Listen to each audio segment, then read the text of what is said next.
आज के क्लास में हम लोग समझेंगे लोग रासायनिक अभिक्रिया के बारे में। रासायनिक अभिक्रिया का एक पर्पस यह है कि आपको रासायनिक अभिक्रिया कैसे आ जाएगा ये समझाएंगे आज। ठीक है, आज डे 1 होगा, हो सकता है कि इसमें और क्लास हो जाए। यानी समझेंगे लोग रासायनिक अभिक्रिया कहते किसे हैं कि जब दो या दो से अधिक पदार्थ आपस में क्रिया करके अपने से भिन्न गुण वाले पदार्थ का निर्माण करते हैं तो उसे रासायनिक अभिक्रिया कहते हैं। जैसे में देखिएगा, अगर देखा जाए तो हाइड्रोजन जो होता है ये ऑक्सीजन से क्रिया करता है तो ये बनाता है H2, यानी ये बना देता है जल। ये क्या बनाता है? जल। अब समझेंगे लोग उसी तरह से आपको कई प्रकार के रासायनिक अभिक्रिया आएंगे, उसको हम लोग समझेंगे लोग। यानी सबसे पहले समझेंगे लोग कि रासायनिक अभिक्रिया को समझने से पहले यानी बनाने से पहले हमको कौन कौन से चीज़ों की आवश्यकता होती है ये सभी आपको लिखा गया है। और आप जिनको समझ में नहीं आता है कि वैलेंसी कैसे ज्ञात किया जाता है, कोर इलेक्ट्रॉन कैसे ज्ञात किया जाता है, बिना किसी सहायता से परमाणु द्रव्यमान कैसे ज्ञात किया जाता है, एटॉमिक मास, वो सभी वीडियो जो है आपको मतलब मिल जाएगा, जाके प्ले लिस्ट में देख सकते हैं। अब हम लोग समझेंगे लोग कि रासायनिक अभिक्रिया को जानने के लिए सबसे पहले हमको कौन कौन सी चीज़ों की आवश्यकता होती है। यानी देखेंगे लोग रासायनिक अभिक्रिया जानने के लिए आपको 1 से लेकर के 30 तक तत्वों की आवश्यकता होती है, यानी परमाणुओं की। जैसे 1 में क्या होता है? हाइड्रोजन, 2 पर क्या होता है? हीलियम, 3 पर लिथियम। ऐसे ही आपको मतलब जानना होगा। दूसरा बात यह है कि इनका जो है वैलेंसी कैसे ज्ञात किया जाता है। इनका वैलेंसी कैसे ज्ञात किया जाता है ये आपको पता होना चाहिए। दूसरे नंबर में धातु कौन होता है और अधातु कौन होता है। ये जो तत्व है यानी परमाणु जो है आपको क्या हो जाएंगे? धातु, और या हो जाएंगे अधातु। तो इसे जानेंगे लोग, यानी धातु क्या होता है और अधातु क्या होता है, इसको जानना एकदम अत्यंत आवश्यक है। यानी देखेंगे लोग 1 से 30 तक तत्वों का नाम और उसमें धातु कौन है और अधातु कौन है। दूसरे नंबर में वैलेंसी। तीसरे नंबर में आता है आपको रेडिकल, और चौथे नंबर में आपको आ जाएगा एक्टिविटी ऑफ मेटल।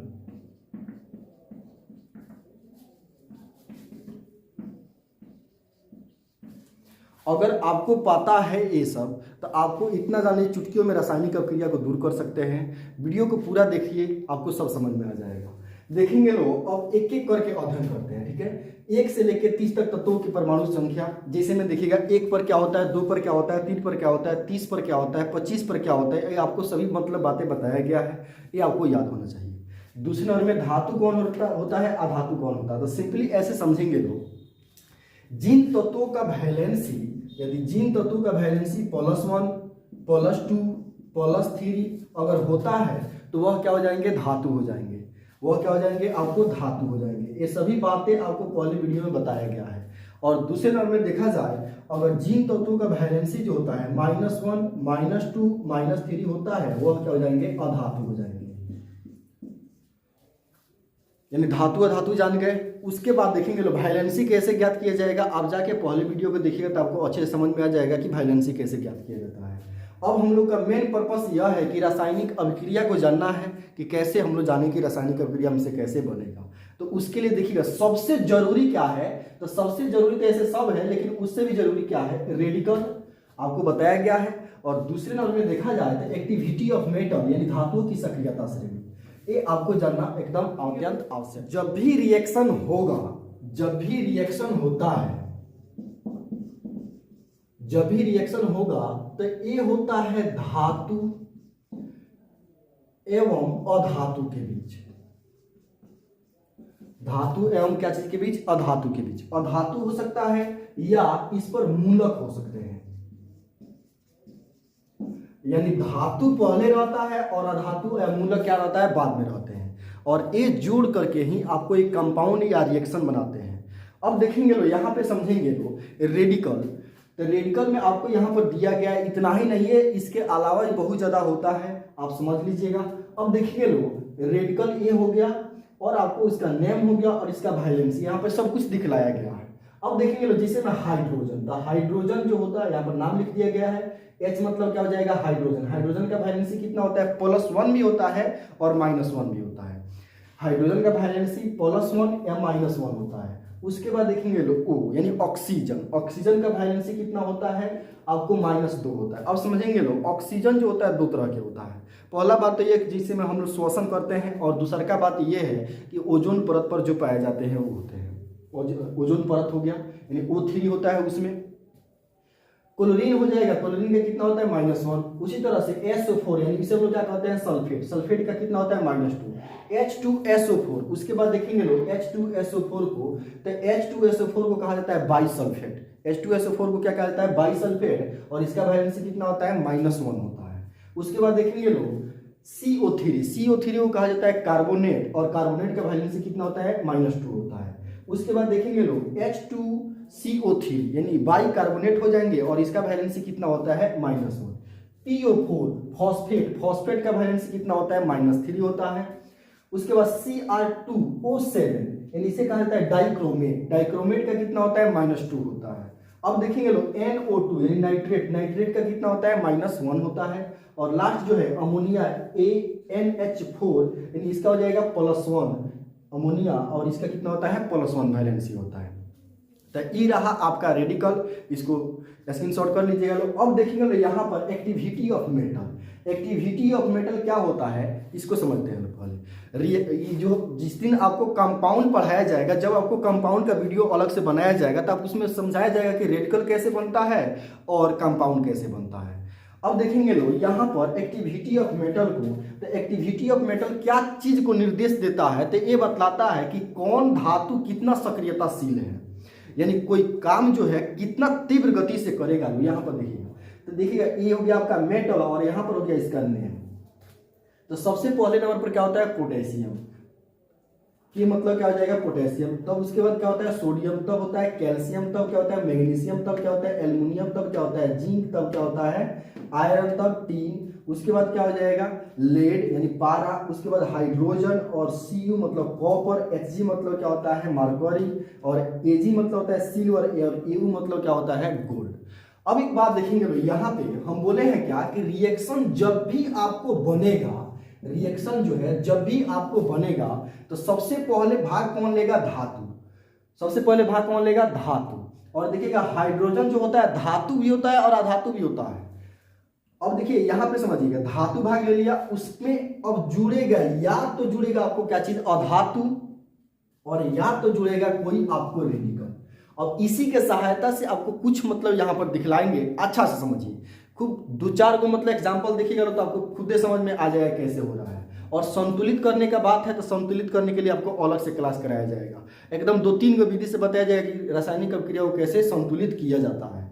अब यहाँ पर देखेंगे जैसे में यहाँ पर 1 नंबर में लेते हैं हाइड्रोजन यानी H हो गया। अब यहाँ पे समझेंगे लोग 2 नंबर पर क्या है ऑक्सीजन।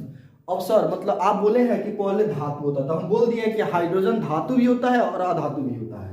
अब H हो गया और प्लस में क्या कर दिए O कर दिया, यानी हाइड्रोजन और ऑक्सीजन के साथ जब क्रिया करेगा तब कैसे बनाता है एक समझिएगा लोग। तो E अपना वैलेंसी इसको दे देता है, यानी हाइड्रोजन अपना वैलेंसी किसको देगा ऑक्सीजन को, और ऑक्सीजन अपना वैलेंसी किसको देगा हाइड्रोजन को। हाइड्रोजन किसको वैलेंसी दिया समझिए, H और O लिखा गया है, H प्लस क्या लिखा है O, तो H फॉर क्या हो जाएगा हाइड्रोजन और O फॉर क्या हो जाएगा ऑक्सीजन। तो H का जो वैलेंसी है कौन ले लेगा ऑक्सीजन, और ऑक्सीजन का वैलेंसी कौन ले लेगा हाइड्रोजन। अब यहाँ पर लिख देंगे H और क्या हो जाएगा O। अब देखिएगा ऑक्सीजन का वैलेंसी देखिए तो कितना होता है 2, तो E इसको दे देगा 2, और हाइड्रोजन का वैलेंसी कितना हो जाएगा 1, तो ये देगा चाहे नहीं देगा कोई दिक्कत नहीं है। उसी तरह से देखेंगे तो यहाँ पे समझिएगा H हो गया, अब प्लस में क्या हो गया Cl, यानी हाइड्रोजन के साथ कौन सा अभिक्रिया किया क्लोरीन। अब देखिएगा सबसे पहले क्या लिखेंगे HCl। अब देखेंगे लोग हाइड्रोजन का जो वैलेंसी होता है 1 होता है, तो 1 देगा चाहे नहीं देगा कोई दिक्कत नहीं है। और उसके बाद क्लोरीन का वैलेंसी कितना होता है 1 होता है, वो देगा चाहे नहीं देगा कोई दिक्कत नहीं है। अब इसमें से कोई लेते हैं समझिएगा खूब अच्छा से, उसमें से कोई उठाते हैं, सबसे पहले लेते हैं पोटेशियम, तो ये हो गया पोटेशियम, और इसमें से किसी एक को उठाएंगे जिसका वैलेंसी कुछ ज्यादा हो। अब देखिए SO4 लेते हैं, सल्फेट लेते हैं। अब एक यहाँ पर समझिएगा SO4, तो यहाँ पर सबसे पहले लिखेंगे लोग K KSO4 लिख दिए, KSO4 लिख देंगे।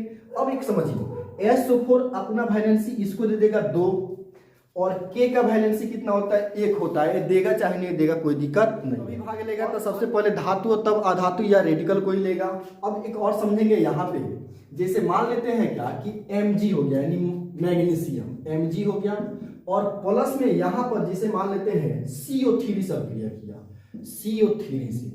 अब मैग्नीशियम, अब यहाँ पर लिख देंगे Mg।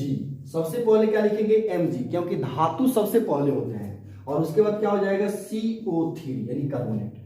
अब देखिएगा यहाँ पर समझिए, मैग्नीशियम का वैलेंसी कितना होता है, 2 होता है।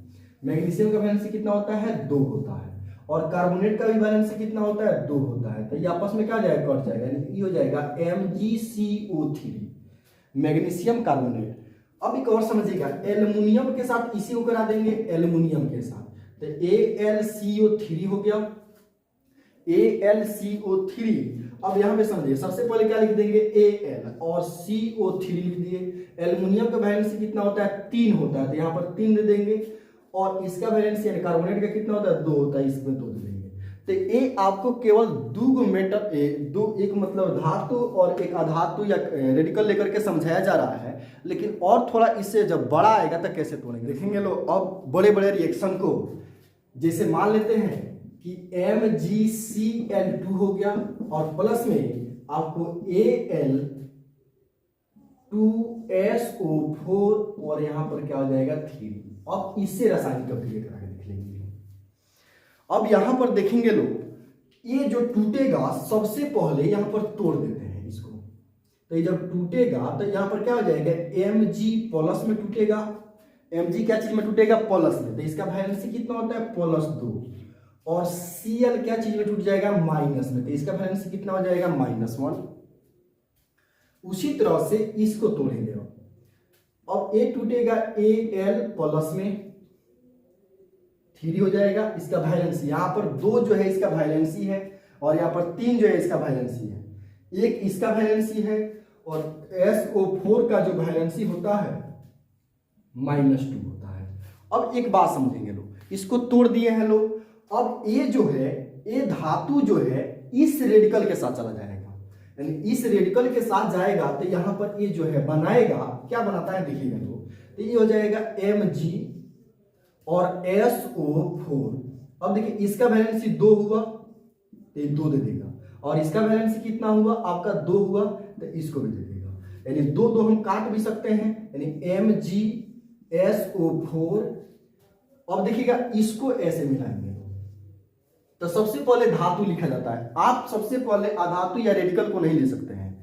अब सबसे पहले धातु यानी क्या हो जाएगा, Al, उसके बाद क्या हो जाएगा Cl। अब एक बात समझेंगे, Al यानी एल्युमिनियम का वैलेंसी कितना होता है, 3 होता है, तो ये इसको दे देगा और क्लोरीन का वैलेंसी कितना होता है, 1 होता है, देगा चाहे नहीं देगा कोई दिक्कत नहीं है। तो सबसे पहले मेरा क्या आया है, MgSO4, यहाँ पर लिख देंगे MgSO4 और प्लस में हो जाएगा AlCl3, AlCl3। अब ये आपको रासायनिक अभिक्रिया क्या होगी, लो यहाँ पर जो है NaCl और प्लस में जो है Cu3 और PO2 है, PO4 का ट्वाइस है। अब इसको देखेंगे लोग, तो इसे सबसे पहले हम लोग तोड़ेंगे लोग, तो Na प्लस में टूटेगा 1 और Cl माइनस में टूटेगा 1। अब यहाँ पर समझेंगे लोग, इसको तोड़ेंगे लोग, तो तोड़ेंगे जब तो क्या हो जाएगा Cu+2 और ये हो जाएगा PO4 -3। अब इसको हम बोले हैं पहले कि ये जो है इसके साथ जो ये कंपाउंड था ये इसके रेडिकल के साथ चला जाएगा, तो ये बना देगा Na और PO4।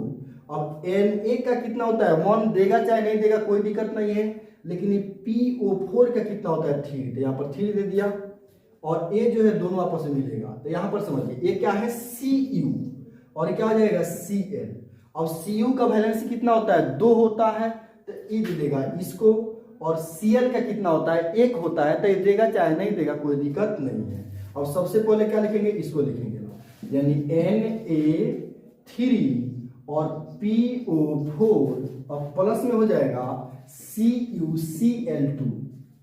देखेंगे दोनों को और ये दोनों लास्ट होगा। उसके बाद आपको 5 ठो रिएक्शन जो है होमवर्क में देंगे, इसे कंप्लीट करके कमेंट बॉक्स में लिख दीजिएगा।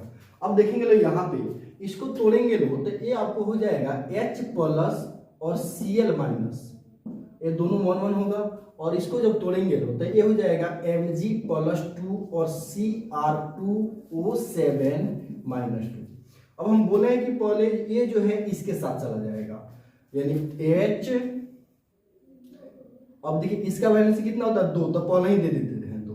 अब Cr2O7 हो गया। अब ये जो है इसके साथ मिलेगा, यानी क्या हो जाएगा MgCl। अब देखिए Mg का वैलेंसी कितना होता है 2 और Cl का कितना होता है 1 होता है, वो देगा चाहे नहीं देगा कोई दिक्कत नहीं है। तो सबसे पहले क्या लिखते हैं H2Cr2O7 और प्लस में आपको हो जाएगा MgCl2। उसके बाद देखेंगे लोग इसको थोड़ा देखते हैं। ये जो होगा आपको जब तोड़ेंगे लोग तो ये जो टूटेगा Al+3 में और SO4 जो है -2 में, इसको तोड़ेंगे लोग तो देखिएगा जल को जब भी तोड़ा जाता है तो ये जो जल है हाइड्रोजन और हाइड्रोक्साइड मिल के बना है, यानी ये क्या हो गया है H2O।